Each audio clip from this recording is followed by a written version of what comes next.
Chapter 10. The Walls Are Falling. The unidentified man, who called himself Werner, was tired of life and struggle. There was a time when he loved life very dearly, when he enjoyed the theater, literature, and social intercourse. Endowed with an excellent memory and a firm will, he had mastered several European languages and could easily pass for a German, a Frenchman, or an Englishman. He usually spoke German with a Bavarian accent, but when he felt like it, he could speak like a born Berliner. He was fond of dress, his manners were excellent, and he alone, of all the members of the organization, dared attend the balls given in high society without running the risk of being recognized as an outsider. But for a long time, altogether unnoticed by his comrades, there had ripened in his soul a dark contempt for mankind, contempt mingled with despair and painful, almost deadly fatigue. By nature, rather a mathematician than a poet, he had not known until now any inspiration, any ecstasy, and at times he felt like a madman looking for the squaring of a circle in pools of human blood. The enemy against whom he struggled every day could not inspire him with respect. It was a dense net of stupidity, treachery, and falsehood, vile insults, and base deceptions. The last incident which seems to have destroyed in him forever the desire to live was the murder of the provocateur which he had committed by order of the organization.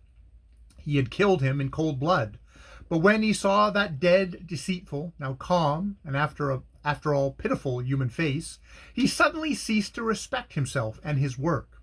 Not that he was seized with a feeling of repentance, but he simply stopped appreciating himself. He became uninteresting to himself, unimportant, a dull stranger. But being a man of strong, unbroken willpower, he did not leave the organization. He remained outwardly the same as before, only there was something cold yet painful in his eyes. He never spoke to anyone of this. He possessed another rare quality. Just as there are people who have never known headaches, so Werner had never known fear. When other people were afraid, he looked upon them without censure, but also without any particular compassion, just as upon a rather contagious illness, from which, however, he himself had never suffered. He felt sorry for his comrades, especially for Vasya Kashirin, but that was a cold, almost official pity, which even some of the judges may have felt at times. Werner understood that the execution was not merely death, that it was something different, but he resolved to face it calmly, as something not to be considered, to live until the end as if nothing had happened, and as if nothing could happen. Only in this way could he express his greatest contempt for capital punishment, and preserve his last freedom of the spirit, which could not be turned away from him. At the trial, and even his comrades who knew well his cold, haughty fearlessness, would perhaps not have believed this. He thought neither of death nor of life, but concentrated his attention deeply and coolly upon a difficult chess game which he was playing. A superior chess player, he had started this game on the first day of his imprisonment, and continued it uninterruptedly. Even the sentence condemning him to death by hanging did not remove a single figure from his imaginary chessboard. Even the knowledge that he would not be able to finish this game did not stop him. And the morning of the last day that he was to remain on earth, he started by correcting a not altogether successful move he had made on the previous day. Clasping his lowered hands between his knees, he sat for a long time motionless. Then he rose and began to walk, meditating. His walk was peculiar. He leaned the upper part of his body slightly forward and stamped the ground with his heels firmly and distinctly. His steps usually left deep, plain imprints even on dry ground. He whistled softly, in one breath, a simple Italian melody, which helped his meditation. But this time, for some reason or other, the thing did not work well. With an unpleasant feeling that he had made some important, even grave blunder, he went back several times and examined the game almost from the beginning. He found no blunder, yet the feeling about a blunder committed not only failed to leave him, but even grew ever more intense and unpleasant. Suddenly, an unexpected and offensive thought came into his mind. Did the blunder perhaps consist in his playing chess simply because he wanted to distract his attention from the execution, and thus shield himself against the fear of death, which is apparently inevitable in every person condemned to death? No. What for? He answered coldly, and closed calmly his imaginary chessboard, and, with the same concentration with which he had played chess, he tried to give himself an account of the horror and the helplessness of his situation. As though he were going through a strict examination, he looked over the cell, trying not to let anything escape. He counted the hours that remained until the execution, made for himself an approximate and quite exact picture of the execution itself, and shrugged his shoulders. "Well," he said, to someone half questioningly, "here it is. Where is the fear?" Indeed, there was no fear. Not only was it not there, but something entirely different, the reverse of fear, developed, a sensation of confused but enormous and savage joy. And the error, which he had not yet discovered, no longer called forth in him vexation or irritation. It seemed to speak loudly of something good and unexpected, as though he had believed a dear friend of his were to be dead, and that the friend turned out to be alive, safe and sound and laughing. Werner again shrugged his shoulders and felt his pulse. His heart was beating faster than usual, but soundly and evenly, with a special ringing throb. He looked about once more, attentively, like a novice for the first time in prison, examined the walls, the bolts, the chairs, which was screwed to the floor, and thought, "Why do I feel so easy, so joyous and free? Yes, so free!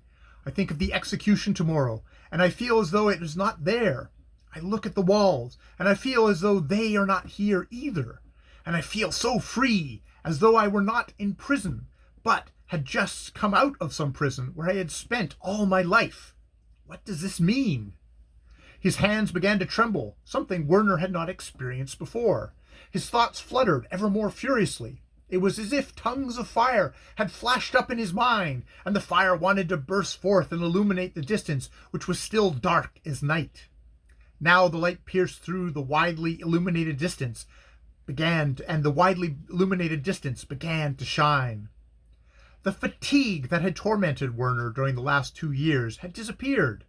The dead, cold, heavy serpent, with its closed eyes and mouth cinched in death, had fallen away from his breast.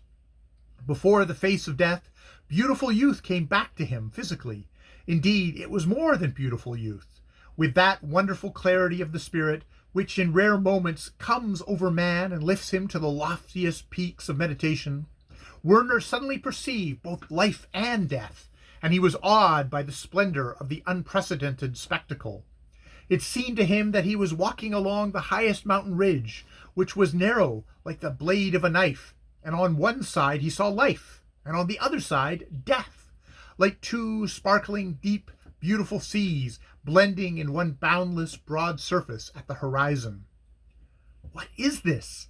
What a divine spectacle!" he said slowly, rising involuntarily and straightening himself, as if in the presence of a supreme being, and, destroying the walls, space, and time with the impetuosity of his all-penetrating look, he cast a wide glance somewhere into the depths of the life he was to forsake. And life appeared to him in a new light.